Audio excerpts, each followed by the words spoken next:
बिस्मिल्लाहिर्रहमानिर्रहीम। अस्सलामुअलैकुम। Welcome back to Almiyaz kitchen. मैं उम्मीद करती हूँ आप सब खैरियत से होंगे। आज मैं आप लोगों के लिए बहुत ही स्पेशल रेसिपी लेके आई हूँ, तो चलें इसको बनाना स्टार्ट करते हैं। ये मेरे पास 1 किलो बैंगन है, इनका छिलका उतार लेंगे। अक्सर हम बाज़ार से सब्जियाँ इकट्ठी ले आते हैं तो कुछ गेस्ट हमारे घर आ जाते हैं जिनकी वजह से हम सब्जियाँ नहीं बना पाते।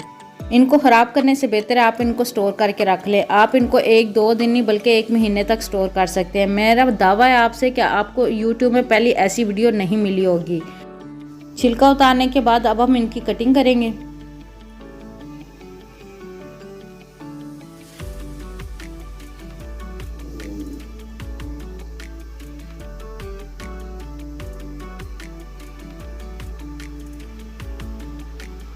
कटिंग करने के बाद अब हम इसको एक टोकरी में डाल के इसका पानी वेस्ट कर लेंगे।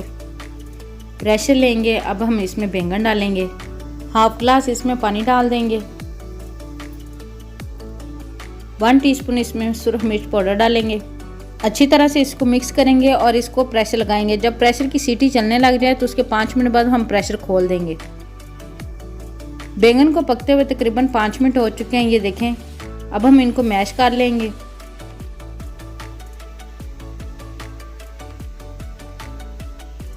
अच्छी तरह से मैश करने के बाद अब हम इसको एक बाउल में डाल के फ्रीज़ कर देंगे। फ्रीज़ किए हुए बैंगनों की रेसिपी इंशाल्लाह बहुत जल्द मैं आप लोगों के साथ शेयर करूंगी। उम्मीद करती हूँ आपको मेरी वीडियो ज़रूर पसंद आई होगी। मुझे और मेरी टीम को दुआ में ज़रूर याद रखें। मिलते हैं नेक्स्ट वीडियो में, तब तक के लिए अल्लाह हाफिज़।